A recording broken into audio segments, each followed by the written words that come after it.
Hello, everybody, and welcome back to the Just One More Level podcast shorts. That's right, everybody. We are starting a new series as of today. We're going to be uploading these on Friday, and they're going to be short episodes of the Just One More Level podcast. We're aiming between 5 and 10 minutes, and that's just because it's not because we don't like these games or Not at all. Yeah, because not at all. there's not a lot to say inherently, but there's just not a lot that we personally have to say.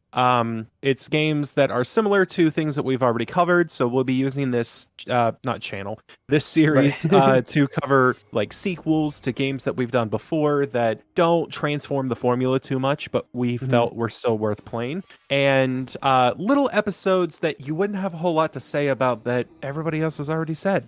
Yeah. For instance, we're planning on having some old Nintendo games on here, like Super Mario Brothers and Yeah. different things like that. I mean, what do you got to say about Super Mario Brothers that we haven't Right. probably Everybody already knows said the in the formula for podcast? Super Mario. I mean, that's true too. We go on tangents so often. Right. But yeah, exactly. And we just wanted to be able to play more games, more games that were similar to stuff we played before, like John said, indie Right. titles, right? Some indie titles are super interesting and have plenty to say about, obviously, but there's a lot Hmm. of indie games too that they kind of have their one trick pony, right? Like they kind of Right. have their one thing going for them. And that doesn't mean they're bad. That Right. just means that maybe there's not a half hour worth of content there for Right. us at least. So Right. so that's what this is. That's what this is for. Hmm.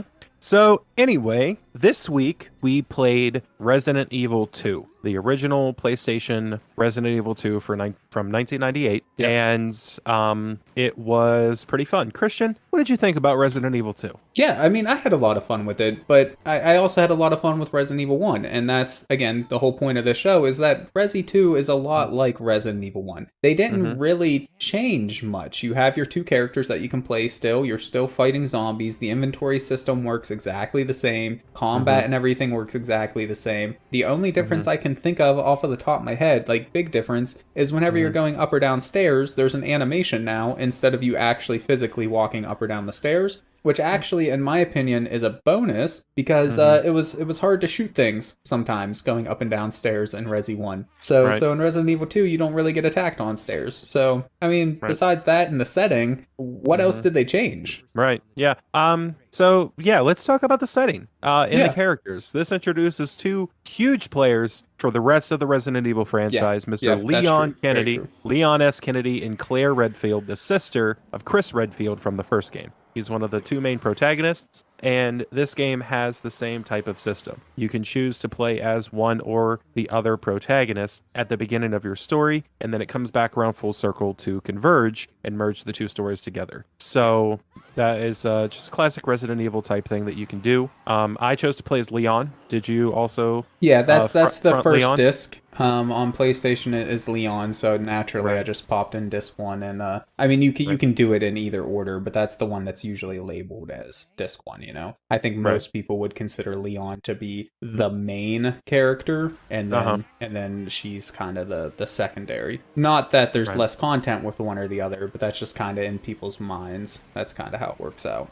Right. One cool thing that they actually did do in this game, sorry to kind of get off the setting a little bit, Mm-hmm. but one cool thing they did in this game they didn't do in the other one was that a lot farther in the series. Sorry, I Mm-hmm. know this is supposed to be like first hour, but a lot farther in this game. Sorry, Mm-hmm. Lord, stop saying sorry. Anyways, a lot farther in the game, there's an item that you find in a locker. Two items actually that you find in lockers, and you can choose to Mm-hmm. take one or the other, or both, or none. And depending Mm-hmm. on what you take, when you play the other character, they will then have access to whatever you didn't take the first time around. So it does Right. actually change the game a little bit, which I thought was pretty cool. Because as Mhm. far as I'm aware, in the first game, there was no how you played one character didn't affect the other. So Right.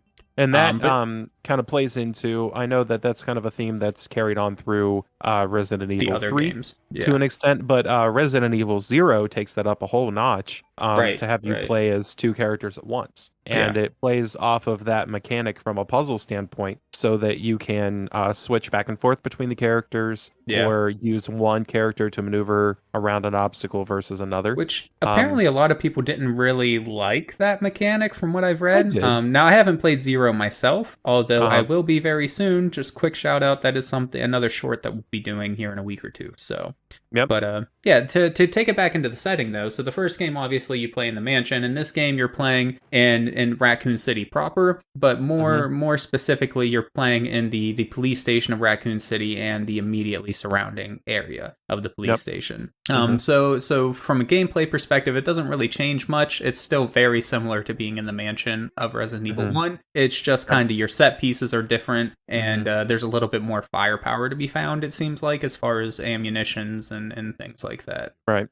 This continued the baked graphic aesthetic, Mm-hmm. which always, as always, looks really, really good. And it takes full advantage of fixed camera angles, so you can get the best out of that. Yeah.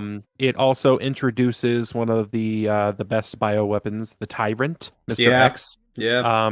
You gotta love Mr. X, and that becomes a Resident Evil staple throughout a lot of the games. It always has some kind of big bad character that just kind of looms over you and follows you around for some larger portion of the game. Right. And oftentimes they turn into a later boss or a final boss. Mm-hmm. So that is really cool that this introduces that. So that's pretty much it, and that's why we're doing these shorts, folks. That's a lot of people know all about Resident Evil 2. It's a fan favorite. Yeah. Other than Resident Evil 4, which I've also seen brought up a lot as one of the fan favorites of the franchise. 4 is a departure from the survival horror. It completely takes away the fixed camera angle for a third-person action perspective, and it adds a whole bunch of crafting elements and different things like that that hadn't yet been present in the series. So See, in there's a my lot of opinion, things that's going kind of on the there. beginning of the fall was Resident Right. Evil 4, in my personal Hmm. opinion. But Right. again, I haven't actually played all of those games myself yet, so I'm sure I'll Right. find out eventually once we get there. But Uh-huh. like John said, yeah, there's really not much else to say about this game. If you liked Resi 1, then you'll Yeah. probably like Resi 2. If you Yeah. didn't like Resi 1, maybe just give this one a pass or play the remake, Resident Evil 2. Yes, this was So, prime for remake treatment, and I yeah, loved watching people play the remake. I haven't seen it yet. I haven't played it yet. right. But I would love to. I would love to finish this one and then play the remake. So yeah, of course, just one more level. Yep, I same, love same. I mean, Resident I've Evil beaten as a this game franchise. twice already for a Yeah. for another podcast. So yeah, for sure. Okay. Yeah. And so I don't know how easy it's going to be for me to beat this game personally because I was not very good at it. I had to look up a guide. I had to look up some kind of walkthrough to give me some tips on like where to find things because I am not good Right. at See, these games inherently. Like the first time I ever played it, I got yeah. it. I played this on the virtual console, by the way, on the PlayStation 3 Mm. years ago. It was on sale for $5. So I picked it up on there, and oh my god, I died like because I didn't realize that like you can do stealth mechanics. You can kind of run around the zombies to not Yeah, always you get don't hit. have to kill everyone. Yeah, Right. and So I that's tried a to big fight thing. everyone, and I was out of ammo and just dying over and over You're on like pretty much the right. first screen. I didn't See, even make it to the gun store. I was just dead. I originally played the Resident Evil 1 GameCube remake, and I actually think this is significantly easier than that version. But as Hmm. far as difficulty goes, I think it's pretty similar to Resi 1 on PlayStation. And Hmm. I think the puzzle mechanics are a little bit harder than the actual the combat, as long as you know that if it's possible to easily dodge a zombie, you should. Yeah. Like Right. unless you have an overabundance of ammo, because yeah, that is an Right. issue. But Yeah. yeah, that's it for Yep. me. I would play just one more level for sure. I have Absolutely. and I probably will again at some point. Yeah. All right. So, I mean, as always, you guys know where to find us. Yep. Check the description of your podcast provider of choice of the YouTube video. Visit our website at justonemorepodcast.com.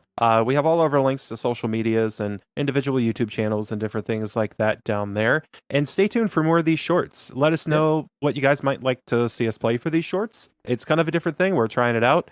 We want to do every Friday. That way we have 2 episodes up a week for you guys of the podcast. So let us know. And thank you so much for watching. You don't have to, but you do, and we appreciate it. Yep. Thank you guys. All right. Bye bye. All right. Bye-bye.